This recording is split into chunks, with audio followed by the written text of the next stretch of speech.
market chops sideways as it prepares for its next move. Are we headed up or down? This is Invest with Jacob.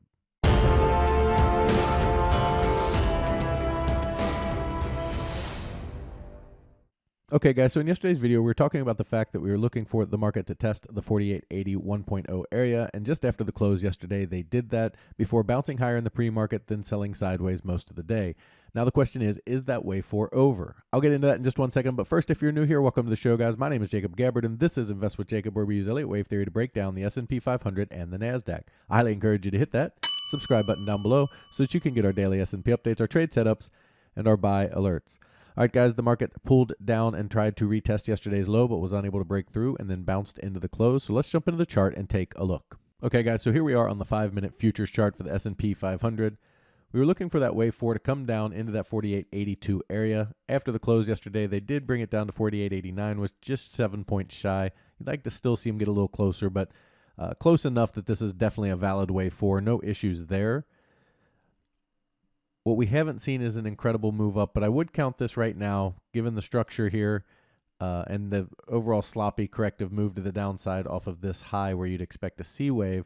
I would for now count this as a one of this wave 5, 2, then there's one of 3 of that 5, 3, and then you'd look for the rest of it to the upside here to complete at 49.65. So I would be looking for this as a potential 1-2, 1-2 to the upside. Now, I do have a couple issues with it. The biggest one is that this move off of the low is a little bit sloppy and overlapping down here at the bottom. So I don't love this as the wave 1, but given the overall structure, that is how it looks that we have completed for.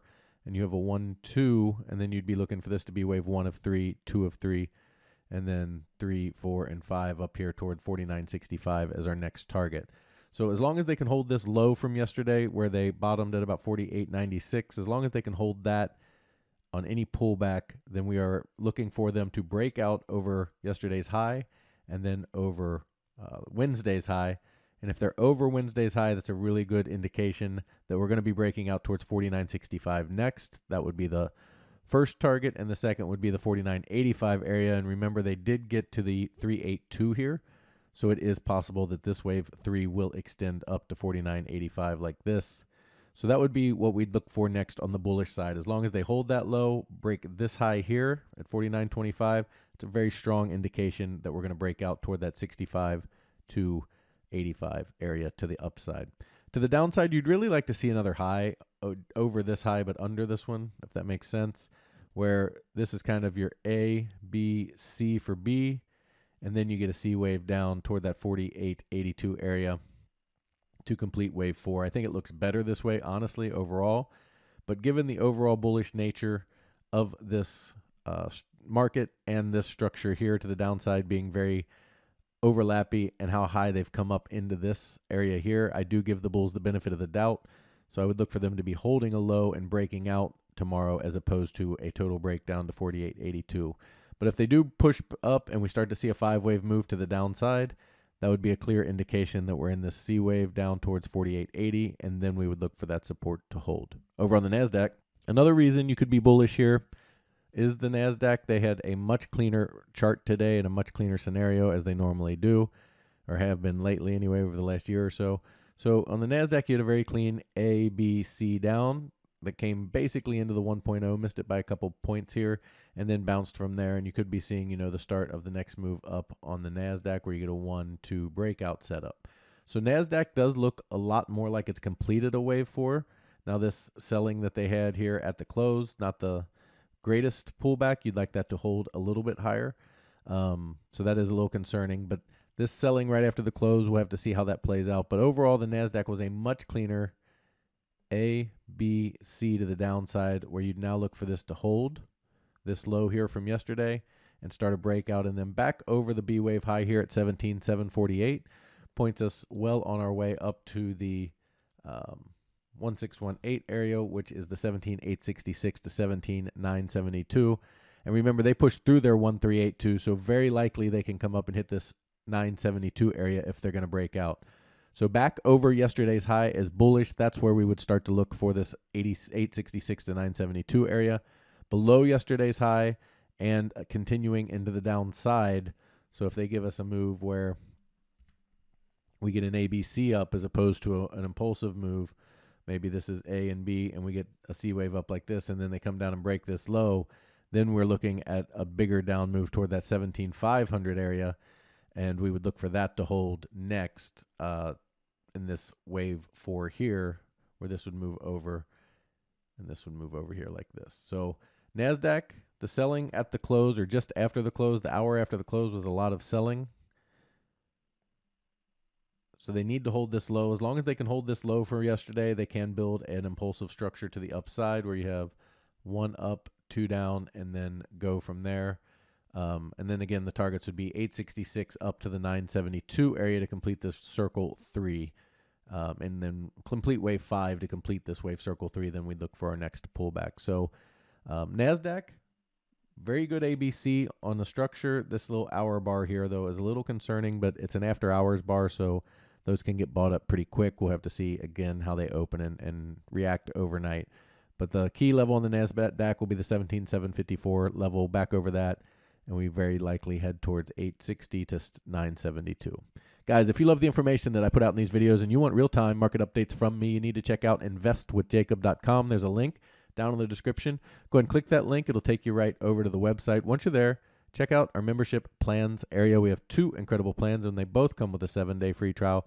Because I want you to get in there, I want you to become part of our trading team. Make sure you love it, and make sure it's for you before you ever spend a penny. You can cancel at any time. We are finishing up our advanced Elliott Wave course, and that is free to anyone who joins these memberships. You can see on the screen people are loving it already. It's chock full of great information for when the market gives you these tough structures and how to handle them. And that's another benefit of becoming a member, is you get that early access. We also have our Elliott Wave for Beginners online course. That course is helping real traders make real money and finally understand the market in a way that makes sense. It can be so hard when good news makes the market go down and bad news makes the market go up to understand why the market moves the way it does. Elliott knew and pointed out a long time ago that the news cycles were not important and that key levels were, and he gave framework to understand how to find those key levels and what happens when they hold and what happens when they break. This gives you a huge advantage over the rest of the market. It is 25 videos where I go through 3 sections. The introduction, where we go over your expectations, your mindset, the KISS method, chart setup, and tools, where we go through every tool you need to use with Elliott Wave Theory, how to use it and why, and the Elliott Wave for Beginners area, where we go through each of the waves, the corrective zigzag, the theory of alternation, corrective depth theory, everything you need to know about Elliott Wave to understand the market in a way that finally makes sense.